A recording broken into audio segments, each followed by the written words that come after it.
Good day, everyone.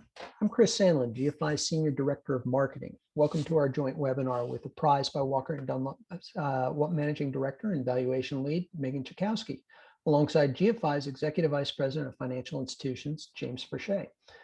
Today, we're going to be talking about commercial real estate data best practices for lenders. And before James kicks us off, a few housekeeping notes. We've muted all microphones except the speakers. If you'd like to ask a question, please post it to Q&A and I'll raise it with Meghan and James.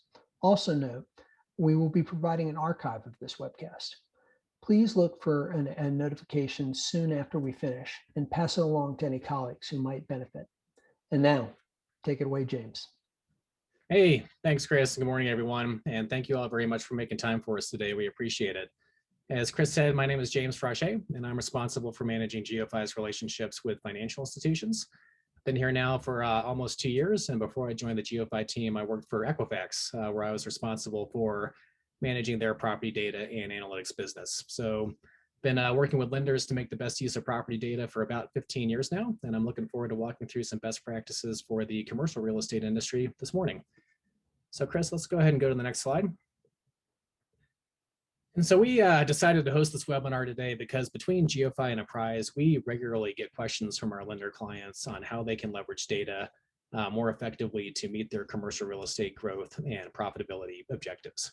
And so today we wanted to share some best practices in terms of how data can be used by commercial real estate lenders to drive incremental production volume, advise and educate borrowers, and ultimately deliver an experience that results in happy customers and increased referral business. Next slide, please, Chris. So as far as our agenda today is concerned, we're going to break this out into 3 different topics. And first, we'll spend some time going over best practices as they relate to using data for marketing and prospecting purposes. We all know that the CRE market is very competitive right now, particularly as it relates to capturing refinance opportunities. And we'll talk through a few strategies that you can use to hopefully help meet your production goals and grow your business. Excuse me. Next, we'll talk a little bit about how lenders can use data to advise and build relationships with borrowers. In our view, there's a big opportunity for lenders to improve the borrower experience and hopefully create customers for life through the use of data. And we'll walk through a few examples of what that might look like in practice. And then last but certainly not least, my colleague Meghan will continue building on the theme of improving the borrower experience through a data-driven collateral valuation process. As an industry, we've made a number of advancements in terms of using data to consistently deliver high quality appraisals. And Meghan will take a deep dive on how those improvements can benefit your business. All right, next slide, please, Chris. So guys, with that, we'll go ahead and dive right in here. And I wanted to start by highlighting the key objective of any data-driven marketing campaign, which is to identify prospective borrowers that are the most likely to respond to an unsolicited offer for a new loan and subsequently have their loan application approved by your shop. So at a high level, what we're talking about here is using data to identify all borrowers within your organization's lending footprint and segmenting or filtering that data in such a way that you only spend time and energy reaching out to prospects that are going to convert into a new loan for you. Next slide. And so the first step in getting a new campaign off the ground is selecting a vendor or vendors that you're going to source your data from. And there are a lot of options out there, and this might seem really obvious, but using the wrong vendor or bad data can really have a nasty impact on your campaign performance. So I wanted to take just a few minutes to share some best practices that relate to selecting a data vendor to support your marketing efforts. And so, as I said a moment ago, the goal of any data-driven marketing campaign is to establish a connection with prospective borrowers that are the most likely to respond to your outreach and subsequently have their loan application approved.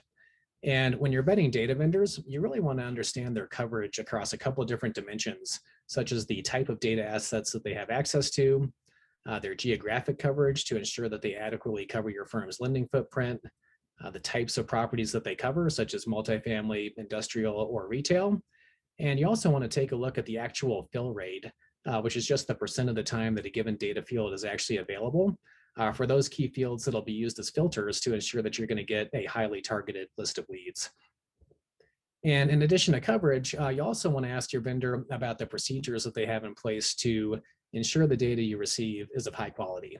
And at a minimum, it's really important to understand how frequently the data that you'll be using for marketing purposes is updated. This is particularly critical for refinance campaigns, since one of the worst things you can do is spend time and money reaching out to a prospective borrower that you think might have a high propensity to work with your firm, only to find that they recently refinanced with one of your competitors and that recent transaction wasn't reflected in your vendor's data.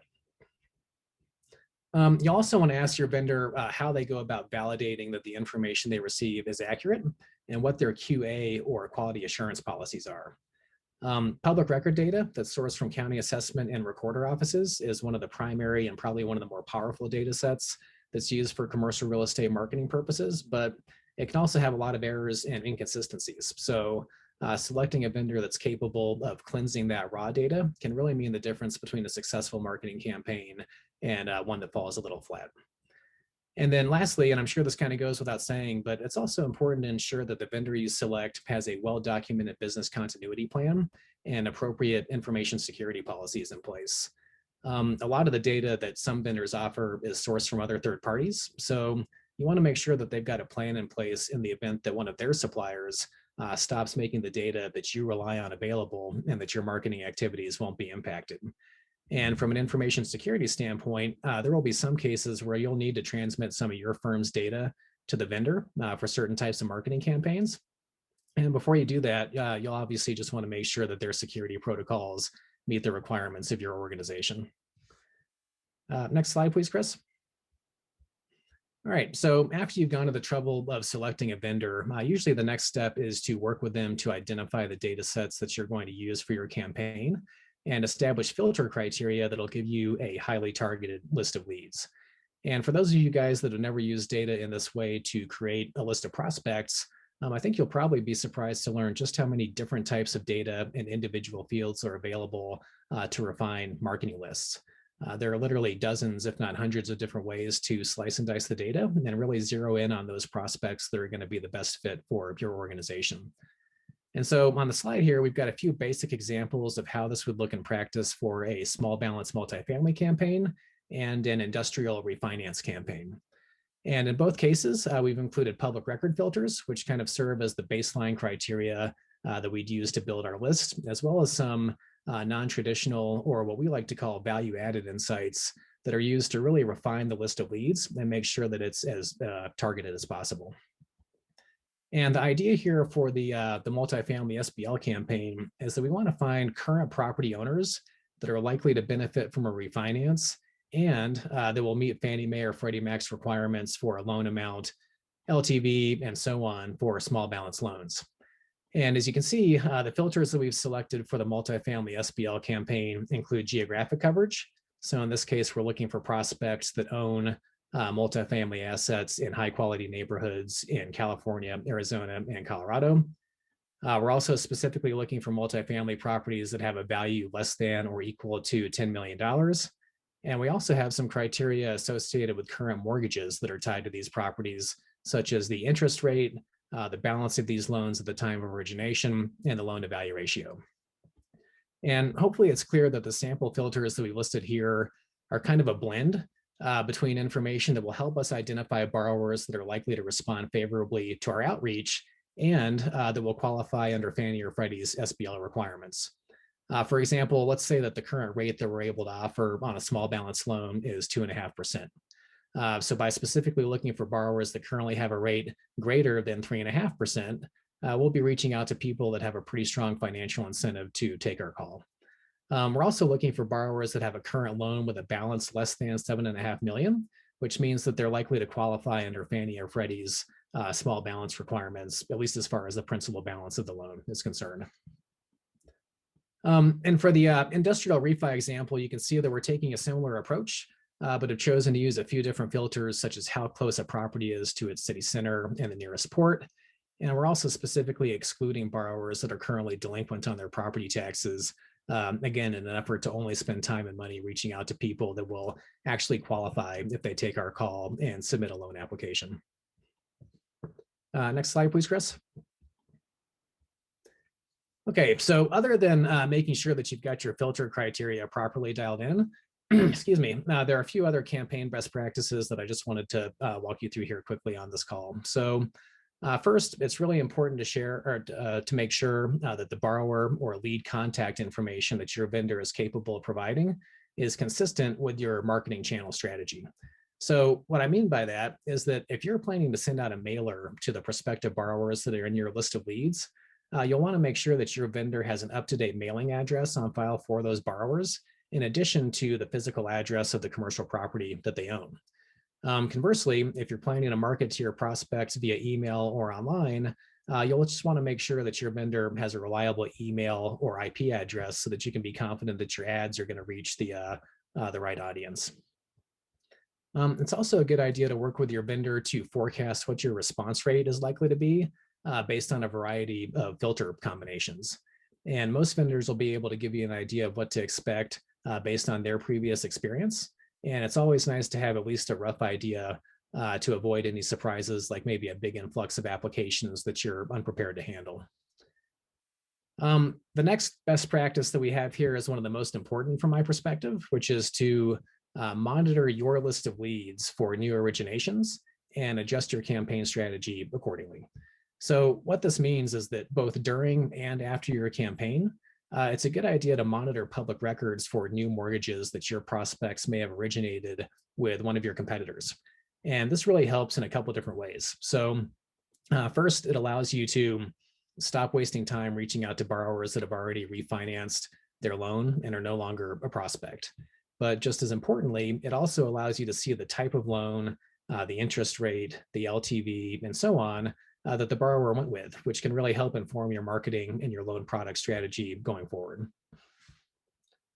It's also very helpful to work with your data vendor to automatically feed leads into your CRM, because while sending out mailers, digital ads, and so on can result in some really nice inbound activity, the marketing itself will really only get you so far. And bringing in leads to a CRM and then using that system to hold specific loan officers or sales personnel accountable for following up on those leads will typically result in a much stronger campaign performance. And then finally, whenever possible, I highly recommend focusing on prospective borrowers that have a relationship with another line of business within your organization. And I know that oftentimes there are silos and maybe technical challenges that make this easier said than done, but in my experience, cross-sell campaigns that involve leveraging existing bank relationships can be extremely effective and are really worth the extra internal work or maybe arm wrestling that it takes to make them happen. Next slide, please, Chris. All right, so one of the reasons that I personally really enjoy working with property data is that it's extremely versatile and can be used for dozens of different purposes by lenders. And from a marketing standpoint, the exact same data that's typically used for lead generation purposes to drive new business can also be used to quantify the size of the opportunity associated with expanding into a new market, as well as understand who your biggest competitors are and how they're structuring their loans with borrowers. And this type of competitive intelligence can really be invaluable in terms of refining your marketing strategy and even the types of loan products that you offer so that you can hopefully capture as much share as possible. And this slide highlights what some of those competitive insights look like for the state of California and the Los Angeles MSA. And on the left, we've got a heat map that provides kind of a visual representation of multifamily origination volume at the MSA level. And on the right, we've got some more granular details for the top 10 lenders in the Los Angeles MSA, the types of loans that they've been originating, and the types of borrowers that they've been targeting. So in this case, you can quickly see that JP Morgan is the dominant player in the small balance space based on the number of loans that they originated for smaller properties that have between 5 to 20 units and their average loan amount. And you can also see that in 2020, they had an interest rate spread that was much wider than most of their competitors, which likely made it possible for them to get more deals done with more borrowers. And the data that we're displaying here has obviously been aggregated to the lender and MSA levels, but I just want to reiterate that it's also available down to the property level. So as I just mentioned on the previous slide, if you've got a list of prospective borrowers that you're targeting for refinance opportunities, and you see that one of them took out a new mortgage with one of your competitors, maybe despite your best efforts to win their business, you can use this type of data to understand the characteristics of the loan that your competitor gave them. So things like interest rate, term, LTV, and so on, and then use that information to refine your strategy going forward. Next slide, please, Chris. Okay, so the next topic that we wanted to cover this morning is how lenders can leverage data to build trust and credibility with borrowers. And Chris, let's actually go ahead and move forward to the next slide. Thanks. So guys, obviously there's a lot of information out there that investors and lenders use to evaluate deals. And most institutional borrowers have access to the data that they need to make an informed decision before they decide to acquire a given property. But there are also a lot of less sophisticated investors and borrowers out there that either don't have access to the right tools or just aren't familiar enough with the data to make the best use of it. And we think there's a great opportunity for lenders to make some of the data that they use during the screening and underwriting process available to borrowers pre-application and help ensure that the borrower fully understands the risk or maybe the opportunity associated with the property that they might be looking at. And by doing so, the lender is really establishing themselves as a trusted advisor and positioning themselves to capture that borrower's repeat business as well as referrals. And in our view, the lenders that really embrace data as a way to build relationships and improve the borrower experience are those that are the most likely to win in the market going forward. So as I said, there's a lot of data out there that borrowers can use to evaluate potential investment opportunities, but the next few slides just sort of provide a few examples of market and property level data that we think borrowers will eventually come to expect their lender partners to provide. So Chris, let's go ahead and move to the next slide. And this first example shows a comparison of neighborhood level data for two multifamily investment opportunities in Portland, Oregon. And hopefully you can see in the tables at the bottom of the slide that these assets are very similar in terms of size, vintage, and amenities, and they're located only a few zip codes away from each other. And I think these days it's fair to expect that most borrowers will have access to market or maybe sub-market data that they can use to inform their investment strategy. But at GeoPhy, what we've observed is that different neighborhoods that are located in the same market or submarket often perform very differently in terms of property valuations, occupancy, and operating performance in general. And in this case, we can see that even though these two properties are very similar in terms of size and shape, one of them is located in a D-rated neighborhood based on its housing, amenities, demographics, and safety characteristics, while the other is located in an A-rated neighborhood. So at the market or submarket level, these assets are going to look virtually identical, but at the neighborhood level, it's clear that one of these properties is a much more attractive investment opportunity than the other. And while the neighborhood rating itself is sort of a great directional indicator that can be used to get a feel for how attractive or not the given area is, there's a lot that goes into it, such as the consumer incomes for that area, the percent of people that are renters, density of amenities, and even more information that lenders can use to really help their borrowers understand how a neighborhood stacks up against others in the same market. Next slide, please, Chris. All right, so this slide shows an example of the amenities that are accessible within a 15 or a 30-minute walk of our two multifamily properties in Portland. And obviously, easy access to things like supermarkets, childcare, and healthcare facilities can have a big impact on how residents view one multifamily property versus another. And while everybody has access to services like Google Maps or maybe Yelp, there are a lot of borrowers out there that really have a hard time quantifying the full scope of amenities or attractions that are within walking or driving distance from a property that they might be thinking about purchasing. So in this case, we're specifically looking at restaurants as opposed to maybe public transit stops or retail establishments. And each of the yellow dots on the two maps represents a different restaurant. So we can quickly see here that the property on the right has 4 or 5 times as many restaurants as the property on the left. And all else equal, the property on the right appears to be much more attractive based on the high density of amenities in its immediate area. Next slide, please. All right, so one of the more recent innovations that we rolled out here at GeoPhy is a solution that allows us to report consumer credit scores and attributes that have been aggregated to the multifamily apartment complex level, as well as the neighborhood and MSA levels. So for example, we now have the ability to deliver insights such as the average credit score for the tenants that reside in a given building. We can also report the percent of tenants that are 30, 60, or 90 plus days past due on their credit cards and other debt, and several other data points that we believe serve as very strong leading indicators to future multifamily rent collections and operating performance. And so, in the context of our discussion today, this type of data enables you to educate your borrowers on the financial stability of people that reside in a property that they might be thinking about buying. And in turn, they can use this type of information to really kind of pressure test some of their assumptions on future rent growth, occupancy rates, and so on. So for our two example properties in Portland, we can see that the residents in the building on the left have a median credit score of 577, which is not great, and is significantly below the median score for other renters in the broader Portland area, who have a median score of 663. The chart for the property on the left, just below the credit scores, shows the percent of residents that are 30 or more days past due on any of the debt obligations, so credit cards, auto loans, et cetera, that are on their credit reports.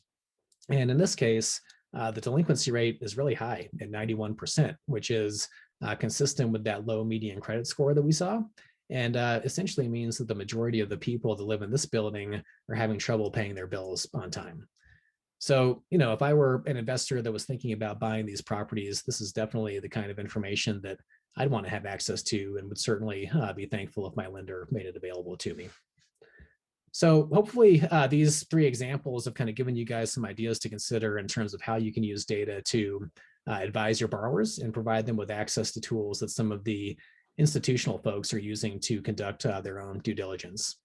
And I think this is my last slide, so I'd like to go ahead and hand the floor over to Meghan, who's going to discuss how data-driven appraisals can also be used to educate your borrowers and bring some transparency and consistency to the underwriting process.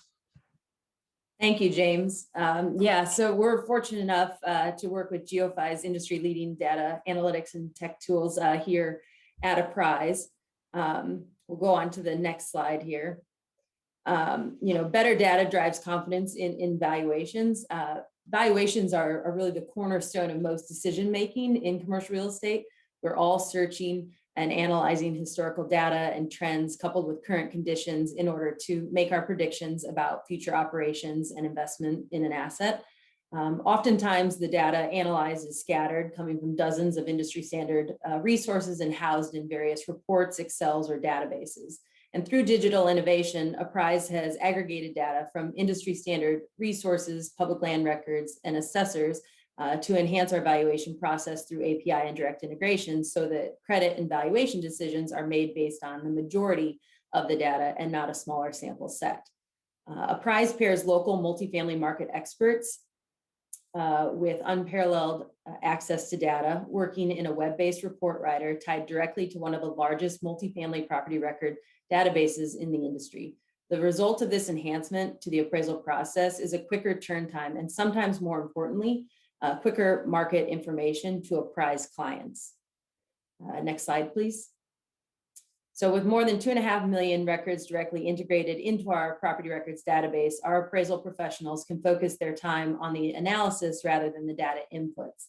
The map with the blue dots represents the Apprise application and the 2.5 million records that are directly flowing in. And then the map with the black dots on the left there is the Enodo database, which aggregates actual operating statements from a variety of resources, including Walker and Dunlop servicing portfolio, agency databases, and directly feeds into our Apprise application. Through recent data aggregation efforts, Apprise has the largest expense comp database available to clients in our industry. Through direct integration from various industry standard resources such as Yardi, RCA, REIS, public land and assessment records, unit mix, rent, and sale transactions, as well as market and submarket trends, automatically update within our property records database. This in turn frees up our appraisers' time to focus on confirming rent comps and sale comps and analyzing expense information more thoroughly. The next slide, please. This is a snapshot of our Apprise application. It starts with a master property record with all the transactional information attached to the master property record. So we have a unit mix that's free flowing in, rent information that's updated as needed, as well as occupancy and concession information. All the amenity information is tied directly to the property record, sales records going back 5 years, flowing from Reese, RCA, as well as Yardy and public land records. And then operating statements and historical assessments are also directly tied to the property record. We also show a multi-year history so that appraisers can then confirm when a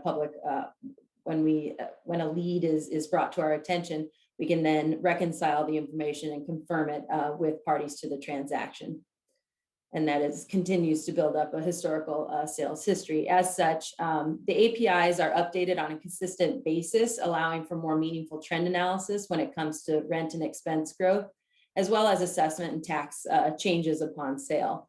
As such, our expert appraisers can view all reported sale history and reconcile differences when confirming with the party to the transaction. Next slide, please.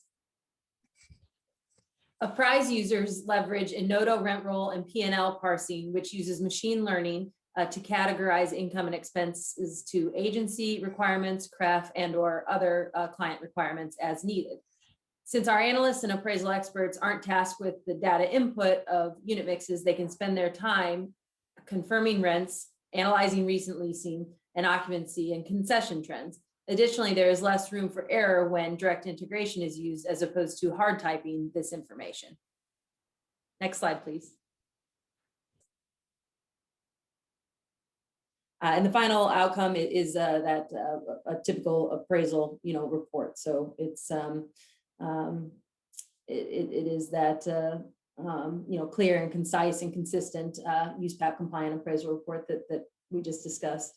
The next slide. So here's a snapshot of the insights that we can give front-end market information for our clients. So again, because we focus entirely on multifamily product at this time and through our appraisal process enhancement, we can provide our clients with the most up-to-date market information in any market throughout the nation as needed. And these are the snapshots of the insights we share with our clients to date. The next slide will also show some information here. So again, the public land records and confirmed sales paired with those historical assessments allow our local market experts to provide best-in-class assessment guidance upfront to our clients. Through the JV partnership between GeoPhy and Walker & Dunlop, Apprise is an industry-leading appraisal platform that leverages technology and data science to get market insights into our clients' hands faster than ever before. And now I'll pass it back to James. Hey, thanks, Megan. Appreciate it. So guys, we've covered a lot of material here today. And just to kind of summarize a few key points, we think that data-driven prospecting is a great complement to more traditional commercial real estate marketing activities and can really help in terms of meeting your growth and your production goals. But as we discussed, not all vendors are created equal, and it's important to select a data partner that offers access to public records, as well as non-traditional or value-added data sets for the best campaign performance. Also, it's clear that borrowers really value relationships with lenders that are also trusted advisors. And from our perspective, lenders that really invest in their ability to provide borrowers with insights throughout the loan lifecycle are those that are the most likely to win in the market going forward. And then lastly, Megan did a great job framing up how a data-driven valuation process can really enhance the borrower experience and bring a lot of transparency to the underwriting process. And we know that a consistent approach to the valuation process and certainty of execution really matters to borrowers, and a data-driven appraisal platform can certainly help in those areas. So thank you all once again for your time today. We hope this session has been useful. And Chris, if we've got a few minutes left here, I think we can open up the floor for questions. Excellent. Thank you, James. We've got a few minutes to answer your questions, which have been coming in through the Q&A feature on your screens. Please keep sending them in, and we'll respond by email if we don't have time to answer them all. So James, here is the first question. Someone wants to know, how do lenders typically share the types of insights you presented today with their borrower clients? Sure. So there are a couple different options in terms of making some of these property and market insights available to borrowers. Some lenders have chosen to build out their own borrower-facing applications that they use to present this type of information. And in that case, they typically bring in the data that they need from vendors like GeoPhy via an API, which then gives them the flexibility to frame up the data in a way that makes sense for their clients. Another potential option is to work with a vendor to private label or maybe co-brand a web application that might already be available, and then provide your borrowers with access to that app, which is definitely easier from a technical standpoint. And then lastly, I guess another option would be that a lot of times these types of reports are available in PDF format. So in some cases, it could be as simple as downloading a report from your vendor's website and then emailing it over to your borrower so that you guys can discuss it together and interactively. Excellent. Great. And Megan, we do have one for you as well. Does your appraisal business currently offer nationwide coverage? And if not, where can I find out more about the markets you do cover? Of course, yeah, we do offer nationwide coverage at this time. We focus entirely on multifamily valuations. We have a financial reporting group. We also focus on all the subtypes of multifamily. So we cover student housing, conventional, as well as affordable.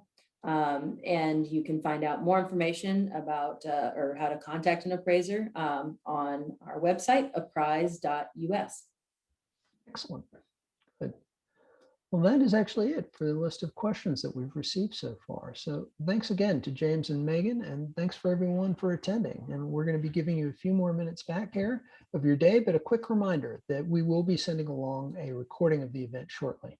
And if you have any remaining questions or comments, please reach out to us at info@geophy.com, and we'll answer them as soon as possible. Thanks again, and thank you for being with us today.